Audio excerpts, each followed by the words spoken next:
Bapak, Ibu, Saudara-saudari umat beriman yang terkasih, selamat hari Minggu untuk kita semua. Salam. Baik, terima kasih.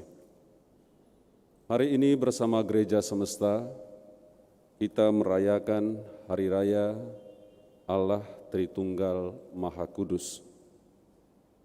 Dari sekian banyak dogma gereja tentang ajaran iman, Bapak, Ibu, Saudara-saudari, perayaan hari inilah yang paling sulit untuk diterangkan.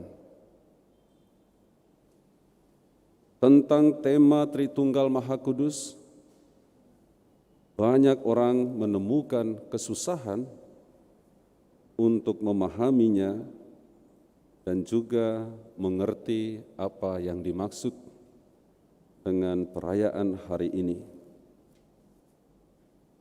Dan kita juga bisa melihat Bapak, Ibu, Saudara-saudariku, dalam kehidupan sehari-hari, ada sekian banyak pertanyaan tentang perayaan hari ini, mengenai Allah yang Esa, tetapi disebut dalam Tritunggal Maha Kudus.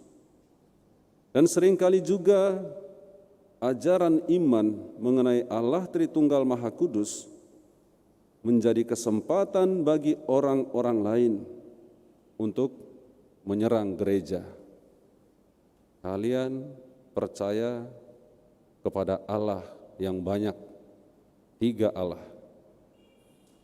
Bapak, Ibu, Saudara-saudariku umat beriman yang terkasih dalam Kristus, tentu ada sekian banyak orang yang juga mengalami kesusahan, kesulitan yang sama dengan kita untuk mengerti dan memahami keesaan Allah dalam tiga pribadi Tritunggal Maha Kudus. Artinya tidak hanya kita yang mengalami kesulitan ini. Dan kesusahan-kesulitan ini bukan baru sekarang, tetapi sudah dialami juga oleh para bapak-bapak gereja kita, para pendahulu kita, khususnya Santo Agustinus. Santo Agustinus membutuhkan waktu 30 tahun untuk membuat risalah tentang De Trinitate atau mengenai Tritunggal Maha Kudus. 30 tahun.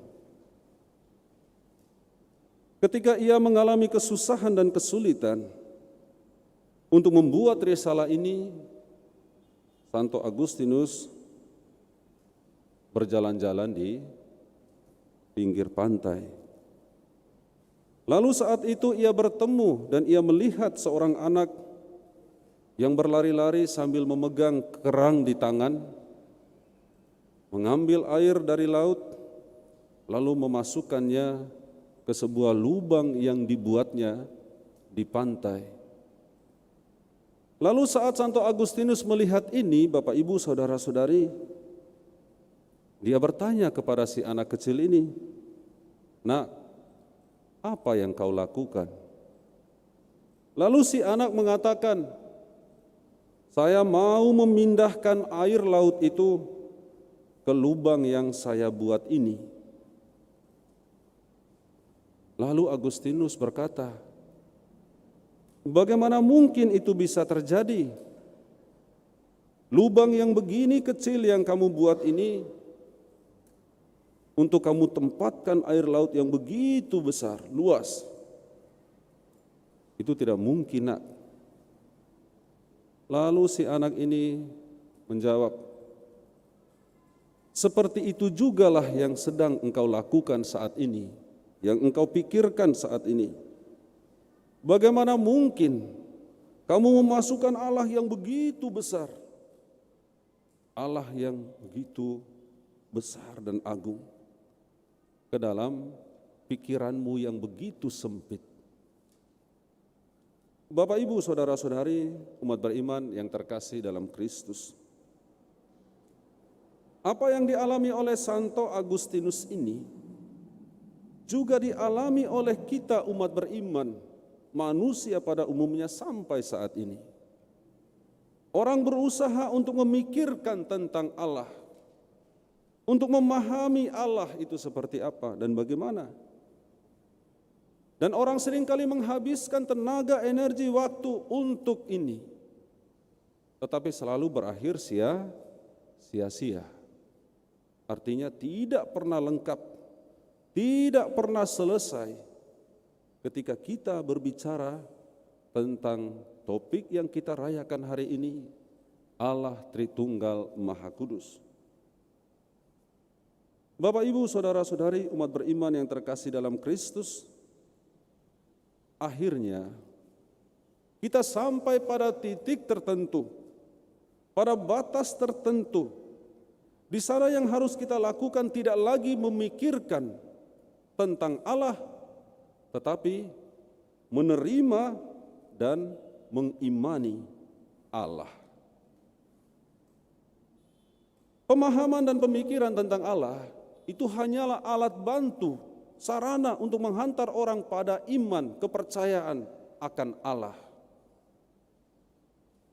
Bapak, Ibu, saudara-saudari umat beriman yang terkasih, seringkali orang melakukannya terbalik. Dan itu yang membuat orang kadang-kadang gila, bisa pusing sendiri, bingung. Ya, ada di beberapa tempat itu istilahnya orang gila karena apa? Karena imannya.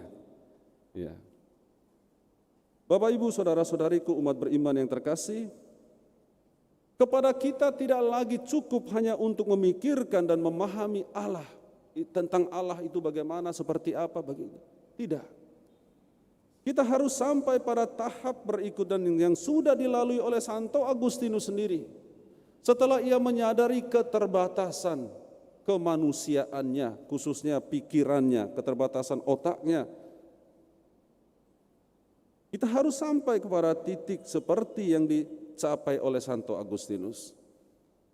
Kita boleh bertanya-tanya mengenai Allah, mencari tahu tentang Allah, tetapi sampai pada batas tertentu kita harus menerima, mengimaninya. Itu yang dimaksud. Bapak, Ibu, saudara-saudari umat beriman yang terkasih dalam Kristus, saya mengajak kita untuk mengalami dan merasakan sekaligus mengimani Allah Tritunggal Maha Kudus. Nanti sepulang dari gereja ini kita bisa baca di majalah Berkat, berita katedral. Lihatlah di sana katekese tentang Allah Tritunggal Maha Kudus.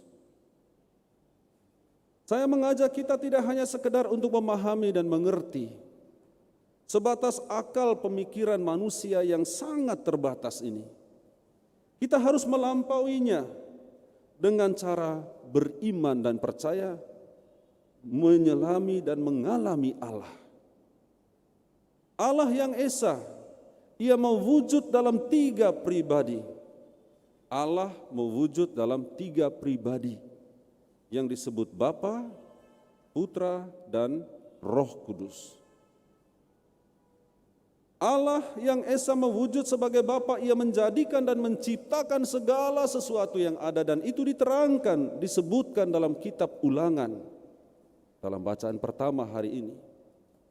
Dan Allah yang mewujud sebagai Putra, Ia menebus, menyelamatkan manusia, kembali mengangkat kita dari keadaan situasi berdosa kita. Ia menyelamatkan, menebus. Dan Allah sebagai yang mewujud dalam Roh Kudus, Ia menggerakkan kita untuk bagaimana membangun ikatan kesatuan lewat kasih, lewat cinta. Makanya Roh Kudus itu disebut juga Roh cinta kasih Allah Bapa dan Allah Putra. Bapak, Ibu, saudara-saudari umat beriman yang terkasih dalam Kristus, ketika orang bertemu dengan Kristus, orang melihat Kristus, orang melihat Allah. Ketika orang mengalami dan merasakan kasih cinta dalam hidup bersama sebagai orang beriman, orang percaya, orang mengalami dan merasakan cinta kasih Allah, yaitu roh cinta kasih yang menggerakkan Allah dalam Tritunggal Maha Kudus. Bapak, Ibu, saudara-saudari umat beriman yang terkasih dalam Kristus, antara Allah Bapa, Putra, dan Roh Kudus itu tidak pernah bisa dipisahkan. Allah Bapa, Putra, dan Roh Kudus itu esa tunggal, esa dalam Tritunggal, dalam tiga diri, dalam tiga pribadi. Kepada kita sekalian Bapak, Ibu, saudara-saudari, saya bisa mengajak kita untuk melihat manusia. Ketika disebut manusia, semua orang mengerti, paham. Tetapi manusia itu mewujud dalam pribadi-pribadi masing-masing yang unik. Ada manusia yang namanya Beno, ada manusia yang namanya Marihot, ada manusia yang namanya Sesar. Ketika disebut Sesar, Sesar ini siapa? Manusia atau enggak? Ya, manusia. Ketika orang menyebut Beno, Beno ini siapa? Manusia atau enggak? Ya, manusia.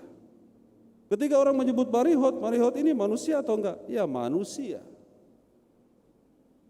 Manusia dalam gambaran umum, tapi mewujud dalam pribadi-pribadi yang unik.